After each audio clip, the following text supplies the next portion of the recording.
네, 고맙습니다. 우리가 무언가를 할 때 보면 어떤 규칙이나 방법을 따라야 하는 것을 볼 수가 있죠. 예, 그래서 운전하시는 분들도 보면 처음에 이제 출발할 때 그리고 멈출 때 부드럽게 하면 또 운전 잘하시는구나. 또 과속을 하지 않고 또 보행자를 이렇게 우선시하면서 양보해주고 하는 그런 운전자가 운전을 참 잘한다, 그런 느낌을 주게 됩니다. 밥을 해서 먹을 때도 보면 여러분 어떤 방법을 따릅니까? 보통 한 3번 정도 헹구고, 그죠? 그리고 이제 물을 맞출 때 손등이 좀 잠길 정도로, 살짝 잠길 정도로 하면 좋은 밥을 하게 되죠. 예, 제가 밥을 좀 잘합니다. 예, 밥을 좀 잘하는 편이고요. 예. 여러분 명절에 또 이제 윷놀이를 하실 때가 있는데, 규칙을 따르면 참 재미가 있어요. 예, 아주 이 규칙에 맞춰서 하면 참 재미가 있습니다. 그런데 규칙이 틀리고 서로 규칙이 어긋나면 재미가 아니라 싸움이 나게 되죠. 싸움이 나게 돼요. 내가 맞네, 네가 맞네 하면서 하게 되죠. 여러분 예수 믿는 사람들도 규칙이 있습니다. 규칙을 따르는 것이 있는데 바로 예수님을 본받아 거룩한 삶을 살아가는 것입니다. 베드로전서는요, 산 소망에 대해서 말씀하고 있어요. 예. 오늘은 이 산 소망을 가진 사람이 어떻게 살아야 하는가에 대해서 말씀을 하고 있습니다. 그 첫 번째가 바로 거룩한 자가 되라라는 것이에요. 자, 산 소망을 가진 자, 예수님을 통해 산 소망을 가진 사람은 거룩한 자가 되어야 합니다라고 말씀을 하고 있습니다. 그래서 오늘 말씀의 제목은 주와 함께 구별된 삶입니다.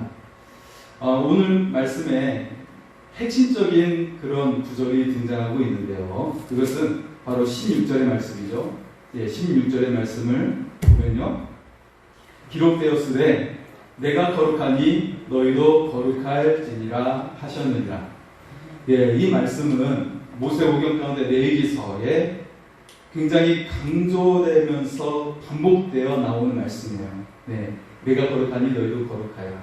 예, 그래서 굉장히 반복하고 강조되어진 이런 말씀인데, 자, 지금 베드로전서가 쓰여지는 상황이 어떤가요?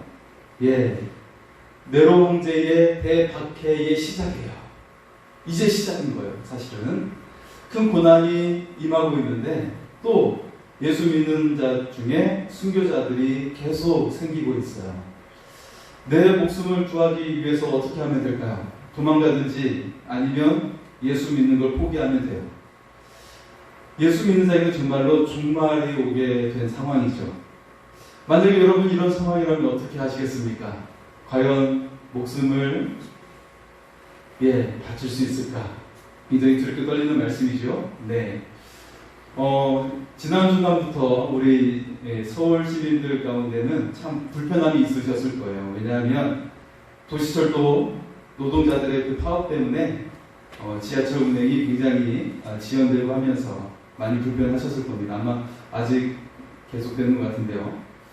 또 우리가 요즘에 느끼게 되는 것은 서민들의 물가가 굉장히 많이 올랐죠.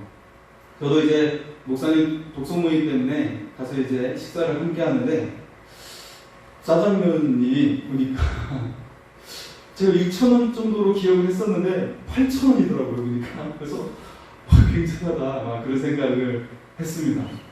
장난이 아니구나 그래서 그랬어요. 또 한 기사를 보니까 요즘에 60대 여성들이 다시 일선으로 나가고 있다는 것이에요. 남편은 은퇴를 하고 자녀들은 취업을 포기하면서 60대 여성들이 일터로 나가고 있다라는 기사를 보게 되었어요.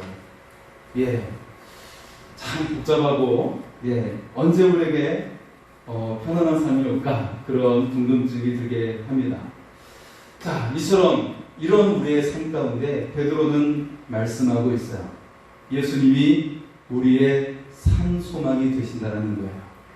네, 부활의 소망이 있고 천국의 소망이 주어졌어요. 하나님의 능력으로 보호해 주신다고 말씀합니다. 금보다 귀한 믿음으로 승리할 수 있다라는 거예요. 칭찬과 영광과 존귀를 얻게 된다고 말씀하고 있어요. 자, 이 내용이 바로 지난주의 말씀이었어요. 산소망을 가진 우리가 어떻게 살아야 할까? 이런 산수망을 가진 사람이 그런 우리가 어떻게 살아야 할까? 그 첫 번째가 주와 함께 구별된 삶을 살라는 거예요. 우리가 구별된 삶을 살아야 할 이유가 있어요. 그 속에 담긴 엄청난 비밀이 담겨져 있거든요. 살면서 어떤 상황에도 두렵지 않게 되고요. 모든 상황 속에 우리가 감당할 수 있는 힘이 생기게 돼요. 그 무엇에게도 지배당하지 않고 억압당하지 않으며 살아갈 수 있게 돼요. 지금 어떤 상황인데요? 로마의 억압 가운데 있는 상황인데 거기에서 벗어나서 자유롭고 은혜로운 삶을 살아갈 수 있다라고 말씀하고 있어요. 하나님께서는 구별된 삶을 살아가는 자에게 주시는 것이 있어요. 무엇을 주실까요? 약속을 주십니다. 하나님의 약속을 주세요. 특별한 존재로 또 삼아주시고요. 그리고 보배로운 존재가 되게 하여 주십니다. 여러분, 어떻게 하면 구별된 삶을 살아갈 수가 있을까요? 우리가 구별되어 보배로운 존재로 살아갈 수 있을까요? 그 첫 번째는 마음의 허리를 동이고 은혜를 온전히 바라야 한다는 것입니다. 여러분, 역도 선수가 경기하는 걸 보면 허리에 차고 있는 것이 있어요. 아주 큰 벨트를 차고 있죠. 이 벨트의 역할은 허리를 다치지 않게 할 뿐만 아니라 힘을 안전하게 낼 수 있도록 해줍니다. 네. 운동선수들은 경기에 임하기 전에 자신의 허리띠를 다시 매는 것을 볼 수가 있어요. 그리고 여러분, 군인이나 경찰을 보시면 벨트가 따로 있습니다. 그 벨트는 다양한 무기를 다룰 수가 있어요. 그래서 전투에 나가기 전에, 그리고 이제 도적이 왔다, 강도가 왔다라고 이렇게 연락이 왔을 때 벨트를 메고 출동을 하게 되는 것이요. 거기에 무기가 달려있기 때문에 그렇습니다. 자, 우리가 거룩하고 구별된 삶을 살기 위해서 우리의 무기가 있어요.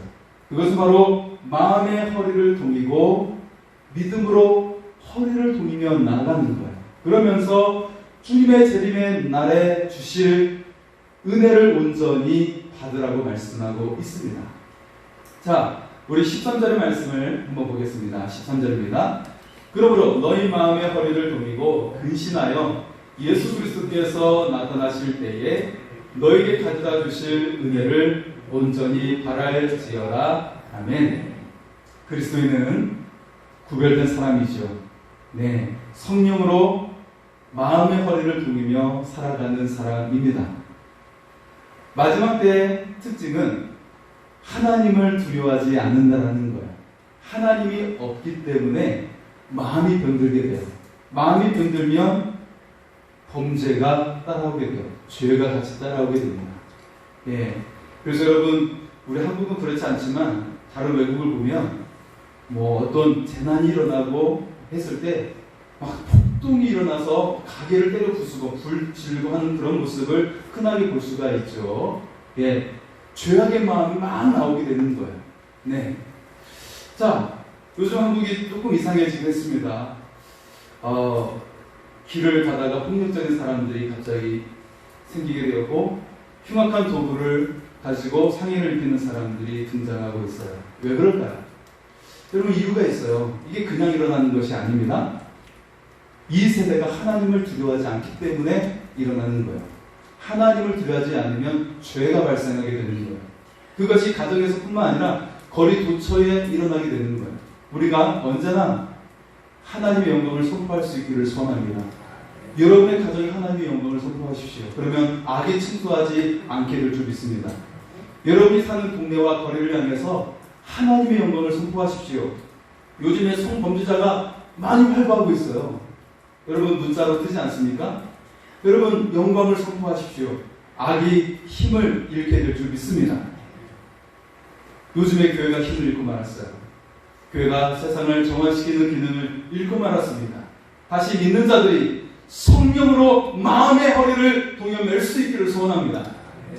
주님의 재림의 날을 바라보며 주님의 은혜를 온전히 바라보는 은혜의 사람이 될 수 있기를 소원합니다. 그런데요, 오늘 우리가 당하는 위기보다 더 큰 위기와 고난을 당했던 사람이 있어요. 이 사람을 소개하고자 하는데요.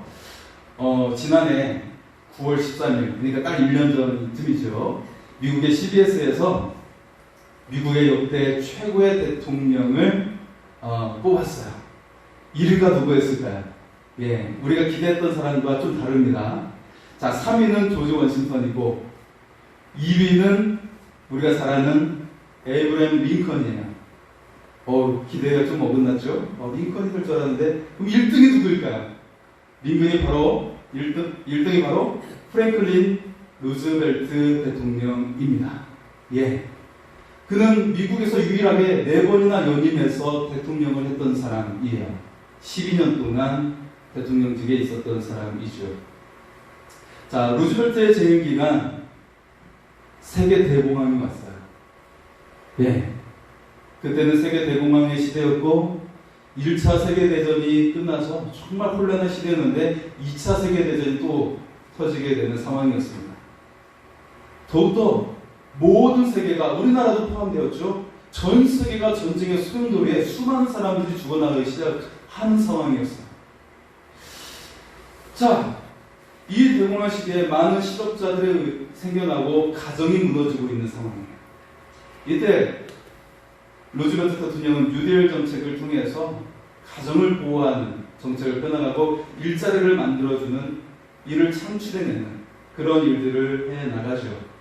그는 신앙의 사람이었습니다. 그러면서 사람들에게 많은 명언들을 남겼는데 그는 대통령 취임사에서 유명한 말을 남겼어요. 유일하게 우리가 두려워해야 하는 것은 두려움 그 자체입니다. 그러니까 두려워하는 것이 그 자체가 우리를 넘어지게 하기 때문에 두려움을 버리라는 것이에요. 그 말을 했고요. 또 다른 명언이 있는데 이것입니다. 우리가 내일을 깨닫는 데 유일한 한계는 오늘에 대한 우리의 의심일 것입니다. 강하고 적극적인 믿음을 가지고 앞으로 나아가십시오. 그는 소아마비를 가지고 있었어요. 걸을 수가 없어요, 혼자서. 누구보다 몸이 약했어요. 그런데 그 믿음으로 미국과 세계를 평화로 이끌어 나갔습니다. 세계적인 리더십을 발휘했던 사람이었습니다. 여러분, 우리가 믿음의 허리를 동이고 앞으로 나아갈 수 있기를 소원합니다.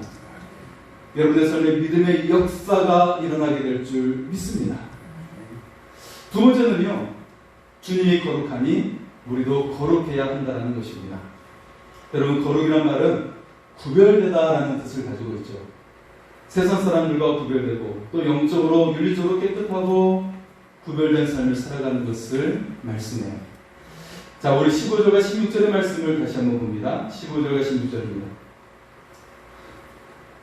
오직 너희를 부르신 거룩한 이처럼 너희도 모든 행실에 거룩한 자가 되라. 기록되었으되 내가 거룩하니 너희도 거룩할지어다 하셨느니라. 아멘. 하나님께서 백성들을 다 모아놓고 말씀하시는 거예요. 너희들 모였니?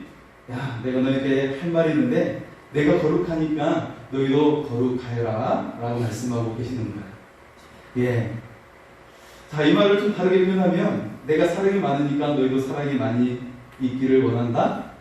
또 다른 말로 표현하면 내가 모든 것을 가지고 있으니 너희가 이것을 또 누리며 감사하며 살기를 바란다. 이런 말씀도 하시는 것이죠. 여러분, 하나님의 대표적인 성품을 말한다면 무엇일까요? 그 첫 번째가 거룩입니다. 그 첫 번째가 거룩이에요. 그렇다면 하나님을 믿는 백성들은 하나님을 믿는 자가 가지는 첫 번째 특징이 무엇이어야 할까요? 우리가 가지고 있는 첫 번째 특징이 무엇이어야 할까요? 그것은 바로 거룩해야 한다는 것입니다. 왜냐하면 하나님 믿는 사람은 하나님을 닮아가기 때문이에요. 예. 여러분의 자녀는 누구를 닮았습니까? 여러분을 닮았죠. 네. 예. 다른 사람을 닮으면 큰일 납니다. 그죠? 네. 그런 것처럼 하나님 믿는 사람은 하나님을 닮는 줄 믿습니다. 자, 이 거룩에 대해서 이 거룩은 매우 중요하고 심각한 두 가지 사건이 오게 되는 기준이 돼요. 예, 매우 중요하고 심각한 내용을 가지고 있는 이것에 바로 기준이 되는데 그것이 무엇일까요? 그 첫 번째는 천국과 지옥을 가게 되는 기준이 된다는 거예요. 이것을 여러분 쉽게 알고 있는 내용이죠. 네, 매우 중요한데 사람들은 이것을 그냥 생각하지 않고 살아가고 있죠. 천국에 갈 수 있는 기준인데 얼마나 중요합니까? 자, 두 번째 중요하고 심각한 기준은 바로 미래를 결정짓는 기준이 된다는 것이에요. 여러분, 아무리 똑똑하고 돈을 많이 가지고 있어도 거룩을 잃어버리면 미래가 없어요. 미래가 없습니다. 저는 수원에 있을 때 당시에 경기도지사였던 남경필 의원과 낙주를 한 적이 있어요. 저희 교회, 제가 섬기는 교회에 오셔서 교육자들 같이 인사했던 적이 있습니다. 그런데 지난주 기사에 보니까 이 남경필 의원의 장남이 마약으로 또다시 입건되었다는 기사를 보게 되었어요. 그 집안이, 그 할아버지도 그렇고 굉장한 집안인데도 불구하고 미래가 어둡다라는 것을 느끼게 되었죠. 요즘 매우 흔하게 일어나는 사건 중에 하나가 마약 사건입니다. 네, 보통 재벌 3세나 연예인들 가운데 일어난 사건이 지금은 20, 30대에 일어나고 있어요. 매우 쉽게 일어나고 있어요. 매우 흔하게 일어나고 있죠. 여러분, 중독에 빠지는 것은 굉장히 위험한 것이죠. 게임 중독, 도박 중독, 술 중독과 마약 중독에 빠지는 것. 여러분, 이 중독은 삶을 갉아먹고 미래를 썩게 만들어버립니다. 마치 사과가 썩어버리듯이 미래가 썩어버리게 되는 것이죠. 중독은 위험성을 가지고 있어요. 혼자만 그렇게 나락으로 빠지는 것이 아니라 가정을 함께 나락으로 빠지게 만드는 것이죠. 여러분이 거룩해지기 위해서 무엇을 하면 될까요? 우리가 이 음란과 이 죄악과 싸우고 이렇게 씨름하고 한다고 해서 이길 수 있는 것이 아니에요. 어떻게 하면 돼요? 우리 자신을 하나님께 온전히 맡길 수 있기를 소원합니다. 그 가운데 중요한 방법 중에 하나가 말씀을 가까이 하는 것이죠. 말씀을 읽고 말씀을 암송하고 그러면 말씀이 살아서 역사하는 줄 믿습니다. 내가 씨름할 필요가 없어요. 그냥 주의 말씀이 능력으로 나타나게 되는 것입니다. 자, 거룩해지기 위해서 우리가 이제 여러 가지 방법을 쓰게 돼요. 기도와 말씀으로 살거나 또 기도원을 가기도 하고 수도원에 가기도 하고 피정의 집에 가기도 하죠. 그러면서 하나님 앞에 서고자 하는 그런 사람들도 많이 있어요. 그런데 일상으로 돌아오면 여전히 그 이전의 삶으로 돌아가는 걸 볼 수가 있는데, 네. 자, 또 어떤 사람은요, 모차랭과 목소리로 굉장히 홀리하게 하는 사람이 있어요. 안녕하세요. 안녕하십니까? 라고 하면서 굉장히 홀리하게 하는 사람들이 있죠. 제가 27살에 이제 신대원을 준비하기 위해서 책을 사기 위해 광나루 장신대에 갔어요. 예. 자, 근데 식당에서 20대 초반에 신학생 같은데 20대 초반에 이 학부생이 식사하기 전에 이렇게 기도하는 거예요. 손을 딱 대고 이렇게 기도하는 거예요. 여기가 어디라고요? 강대상이 아니에요. 식당에.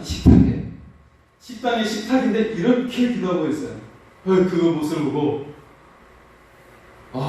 대단하다. 얼마나 영적으로 충분하면 밥 먹을 때 이렇게 기도할까라는 생각을 잠깐 해보았습니다. 여러분, 거룩해지기 위해서 최고의 방법이 있습니다. 그것은 하나님 한 분을 뜨겁게 사랑하는 것입니다. 겉모습의 거룩이 아니라 마음 깊이 사랑하는 거예요. 마음 깊숙이 사랑하는 것입니다. 하나님께서 이스라엘 백성을 애굽에서 이끌어내셨어요. 그들에게 요구한 것이 한 가지가 있었습니다. 그 한 가지가 무엇이에요? 하나님 한 분을 사랑하는 거예요. 하나님 한 분을 사랑하는 거예요. 네. 그 믿음의 결과, 그 사랑의 결과가 바로 거룩하게 살아가는 것이었습니다. 왜냐하면 닮아가기 때문에, 사랑하는 사람을 닮아가기 때문에. 자, 여러분 생각해 보세요. 하나님께서 그의 백성에게 쉬운 길을 주셨을까요? 어려운 것을 요구하셨을까요? 네. 사실 하나님은 그 백성에게 매우 쉬운 길을 주신 거예요. 십계명의 제1계명이 나 외에는 다른 신을 섬기지 말라이죠. 여러분, 하나님께서는 매우 쉬운 길을 그 백성에게 주신 것입니다. 자, 당시 이스라엘의 출애굽을 이제 해야 되는 상황인데 애굽에 10가지 재앙이 내려졌어요. 그런데 이 10가지 재앙은 애굽의 신들에 대한 재앙이었어요. 위키백과에 보면 고대 이집트의 대표적인 신들이 28개가 등장합니다. 한번 그림을 볼까요? 예, 그림이 좀 작아 보일지 모르겠지만요, 여러분 이 모습을 흔하게 보셨을 거예요. 네, 이집트의 피라미드 안에 있는 벽화랄지 그런 것을 통해서 이집트의 신들의 모습을 보셨을 겁니다. 자, 이처럼 수많은 신들이 등장하고 있어요. 결국 곳곳에 신들이 있고 수많은 신들을 섬기는 모습이 있죠. 어떤 행위 때마다 다른 신들을 섬겨야 하는 복잡한 삶을 살아가고 있는 것이에요. 자, 여러분 십계명은 가나안 땅에 들어가기 전에 주신 말씀이죠. 이스라엘이 가나안 땅에 들어가서 하나님을 잘 섬긴 것이 아니라 하나님을 버리고 우상을 섬기게 돼요. 성경과 우가리 문헌에 따르면 이스라엘에 섬겼던 가나안 우상이 12개가 되었다라고 말씀하고 있어요. 한번 잠깐 소개하겠습니다. 네, 12개를 소개했어요. 네. 여러분이 성경 속에서 종종 들었던 신들이 많이 등장하고 있죠. 엘은 만신전에서 최고의 신으로 알려진 신이고, 아세라는 엘의 아내, 풍요의 신이고, 또 바알은 굉장히 많이 나오죠. 폭풍의 신인데 풍요로운 풍작과 관련된 신으로 여겨지고 있습니다. 그리고 아스타롯은 풍요와 전쟁의 신이고, 바알브릿은 계약의 신이고, 바알두올은 모압의 바알 신이고, 바알세북은 이 말이 복음서에 오면 바알세불로 불리면서 귀신의 왕 사탄이라고 불려지게 되죠. 네, 바리새인이 예수님을 시험할 때 썼던 말이죠. 자, 또 몰렉은 암몬의 국가신이고, 그모스는 모압의 국가신이야. 또 뭐 다곤, 그다음에 그리고 양이라는 신들이 등장을 합니다. 이게 가나안의 신들인데 이것을 이스라엘 백성이 섬겼다라는 거예요. 네. 자, 암몬과 모압은 형제죠. 사실 형제였잖아요. 그런데 누가 형제 아니랄까봐 그들이 믿었던 신은 인신제사를 드렸어요. 예, 굉장히 잔인한 모습이었죠. 하나님은 오직 하나님만을 섬기라고 했어요. 그런데 이스라엘은 하나님을 믿으면서 가나안의 우상을 함께 섬겼어요. 왜냐하면 하나님은 전쟁의 신으로 생각했던 거예요. 그리고 일상에 풍요를 가져다 주는 신들은 바로 이런 가나안 신이라고 생각을 했어요. 그래서 그들은 이렇게 말을 했어요. 하나님, 우리는 하나님을 버린 적이 없어요. 하나님을 섬기고 있어요. 라고 말을 했던 것이죠. 네, 여러분 한번 생각해 보세요. 전쟁의 신을 평상시에 많이 섬기게 될까요? 아니면 풍요의 신을 평상시에 많이 섬기게 될까요? 예, 말할 것도 없이 풍요의 신을 평상시에 많이 부르치게 되죠. 이거 주세요, 저거 주세요, 이거 고쳐주세요. 그래서 이스라엘 백성은 하나님보다 이 가나안 우상을 더 많이 섬겼던 거예요. 일상에서 흔하게 접하면서 섬기고 있었어요. 그런데 이 가나안 우상을 섬기는 방식이 매우 악했어요. 이 속에 성적 분란과 인신제사가 들어 있었기 때문이에요. 결국 이스라엘을 타락시키게 만들면서 이 자체로 말미암아 몰락과 멸망의 길로 가게 됩니다. 가장 최고의 강한 국력을 얻을 때는 바로 하나님을 잘 섬겼던 다윗 왕 때였죠. 최고의 국가와 주변 국가들이 섬기면서 그랬던 가장 강력한 국가를 이뤘을 때가 하나님을 잘 섬겼을 때입니다. 여러분, 오늘날 사람들이 바쁜 이유가 무엇일까요? 왜 많이 바쁠까요? 종교학자들은 넓은 의미의 신개념에는 취미와 오락과 음식이 들어간다고 이야기하고 있어요. 그런데 우리나라가 많은 사람들이 무엇에 관심을 가지고 있죠? 먹방, 먹는 것에 관심을 많이 가지고 있어요. 맛집이라고 생각하면 아무리 거리가 멀어도 찾아가는 것을 볼 수가 있죠. 여러분, 취미생활이 나쁘다는 것이 아니라 하나님보다 앞서기 때문에 이것이 문제가 되는 것입니다. 이스라엘 백성처럼 우리 하나님을 떠난 것이 아니에요 라고 말하는 것과 같은 것이죠. 하나님을 떠난 것이 아니고 이것저것을 함께 섬기고 있는 모습, 이것을 하나님은 지적하고 있는 것입니다. 여러분, 하나님은 우리에게 매우 쉬운 길을 주셨습니다. 그것은 하나님 한 분만 사랑하면 됩니다. 취미생활도 하나님 안에서 하면 됩니다. 하나님 한 분만 섬기는 쉬운 길을 우리에게 주셨어요. 하나님을 사랑하면 우리는 거룩해집니다. 그리고 하늘의 문이 열리는 은혜가 임하게 될 줄 믿습니다. 우리에게 매우 쉽고 풍성한 은혜의 길을 열어주셨습니다. 이 은혜를 여러분이 누릴 수 있기를 소원합니다.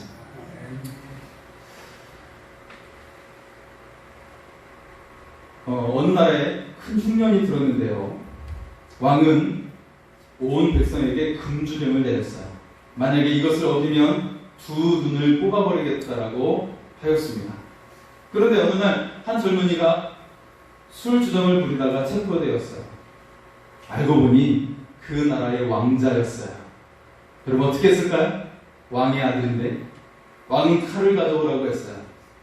그리고는 눈 깜짝할 사이에 자신의 한쪽 눈을 뽑았어요. 그리고 나서 신하들에게 왕자의 한쪽 눈을 뽑으라고 명령을 했어요. 결국 왕은 자신의 눈과 그리고 왕자의 한쪽 눈을 뽑음으로써 공의를 세웠고요. 그리고 또 왕자에 대한 지극한 사랑을 보여주었습니다. 백성들은 왕을 두렵기만 한 것이 아니라 존경하면서 두려워하게 되었습니다. 이것이 바로 경외라는 의미예요. 여러분, 존경과 두려움을 뜻하는 것, 거룩은 경외를 불러오게 됩니다. 하나님은 거룩하시기 때문에 경외의 대상입니다. 하나님은 우리의 죄값 때문에 독생자 예수 그리스도를 죽게 하셨습니다. 그래서 최고의 공의와 사랑 그리고 거룩의 극치를 우리에게 보여주셨습니다. 그 안에 하나님의 사랑이 담겨져 있어요. 우리를 향하신 생명이 들어가 있어요. 축복된 미래가 들어가 있어요. 하나님을 따라 거룩함으로 미래가 열리는 삶이 될 수 있기를 소원합니다. 마지막 세 번째는 하나님을 아버지라 부르는 존재로 살아가는 것입니다. 주님과 함께 구별되어 살아갈 때 일어난 놀라운 변화가 있어요. 그것은 바로 하나님을 아버지라 부르게 되는 줄 믿습니다. 우리 17절의 말씀을 볼까요? 17절입니다. 외모로 보시지 않고 각 사람의 행위대로 심판하시는 이를 너희가 아버지라 부른즉 너희가 나그네로 있을 때를 두려움으로 지내라. 부모가 없이 아이들이 생활하는 것이 보육원이죠. 보육원에서 아이가 살고 있는데 어느 날 눈을 떠보니까 자신의 부모가 연예인이고 자신이 살고 있는 집이 큰 집이라고 생각을 해보세요. 굉장히 놀랍지 않겠습니까? 사실 할리우드나 우리나라 연예인 중에서 보면 아이를 입양해서 키우는 사람들이 있어요. 굉장히 존경스러운 사람들입니다. 우리가 예수님을 믿고 구별된 삶을 살아가면 입양이 되어지는 거예요. 입양되는 것입니다. 누구에게요? 하나님께요. 하나님의 자녀로 입양되는 것입니다. 우리의 존재가 바뀌게 돼요. 그러면 우리의 삶도 바뀌어요. 그러면 우리의 미래도 바뀌게 되는 것이에요. 좀 더 구체적으로 우리가 하나님의 자녀가 되기 위해 어떻게 해야 되는 것일까요? 어떻게 하나님의 자녀가 되는 것일까요? 19절의 말씀입니다. 19절입니다. 오직 흠없고 점없는 어린 양 같은 그리스도의 보배로운 피로 된 것이니라. 아멘. 어린 양이 되어 희생하신,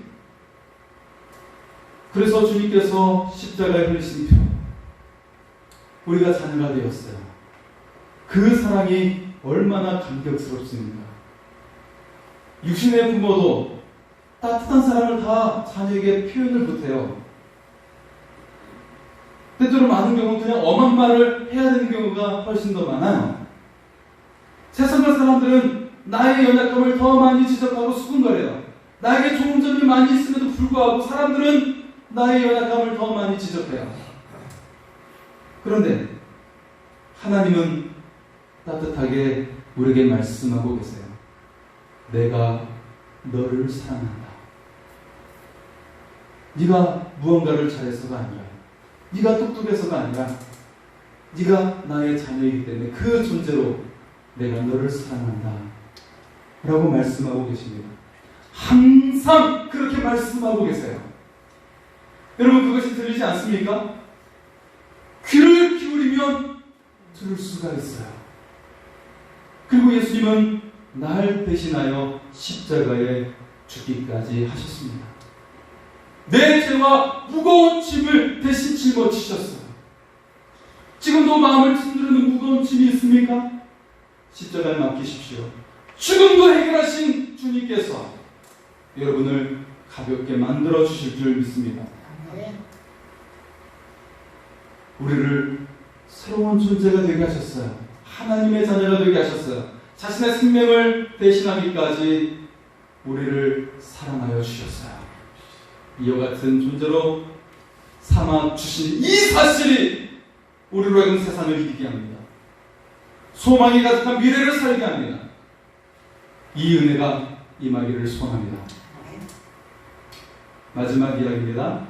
앞에서 나누었던 루즈벨트 대통령은 4번의 대선 캠프를 하게 되었죠. 4번 연임을 했기 때문에. 그는 그때 핵심가치 4가지를 들었어요. 자, 여러분 생각해보세요. 이거는 수련회, 여름 캠프가 아닙니다. 교회 캠프가 아니고 대선 캠프예요. 4가지 가치. 1. 성경, 2. 기록, 3. 기독교, 4. 도덕이었어요. 여러분 놀랍지 않습니까? 이거는 성경교 캠프가 아니라 대선 캠프예요. 그런데 첫째 가치 성경, 둘째 기도, 셋째 기독교, 넷째 도덕이에요. 루즈벨트는 자기 개인의 신앙을 사회와 정치로 확장하고 있었다는 것입니다. 그는 유권자의 인기를 얻는 것보다 구별된 삶을 선택했어요. 하나님의 자녀로서 구별된 삶을 선택한 것입니다. 그는 미국의 물질적인 풍요를 얻는 것을 중요하게 생각하지 않았어요. 그가 중요하게 생각한 것은 미국이 영적으로 갱신하는데 더 힘을 기울이고 있었다는 것입니다. 그 결과 미국은 대공황의 위기에서 벗어날 수가 있었고요. 세계대전을 극복할 수가 있었습니다. 그리고 미국은 가장 강력한 힘을 가진 나라가 되었습니다. 영적인 갱신이 아름다운 열매로 나오게 된 것입니다. 여러분의 삶에도 영적인 갱신을 이름으로 아름다운 열매를 맺을 수 있기를 소원합니다. 그런 믿음의 행동은 그의 아내 엘리너 루즈벨트의 영향이 컸습니다. 엘리너는 루즈벨트가 소아마비를 겪고 있음에도 불구하고 그를 향해 매우 유명한 말을 남겼어요. 이 질병은 위장된 축복입니다. 이 질병은 위장된 축복입니다. 그 몸의 고통을 축복으로 바라보았다는 사실입니다. 실제로 루즈벨트의 육신이 약했죠. 그러나 가장 힘들었던 이 세계정황과 미국의 그 상황 속에 그는 가장 강력한 영향력으로 세상을 평화로 이끌어냈습니다. 루즈벨트에게 한 기자가 그의 정치 철학의 뿌리에 대해서 물어보았어요. 당신의 정치 철학의 뿌리는 무엇입니까? 루즈벨트는 조금도 머뭇거림 없이 이렇게 말을 하였습니다. 나는 기독교인이며 민주당원입니다. 그것이 저의 전부입니다.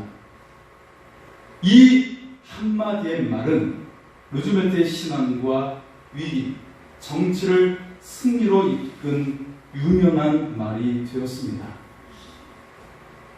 오늘 우리도 그렇게 고백하기를 원합니다. 나는 크리스천입니다.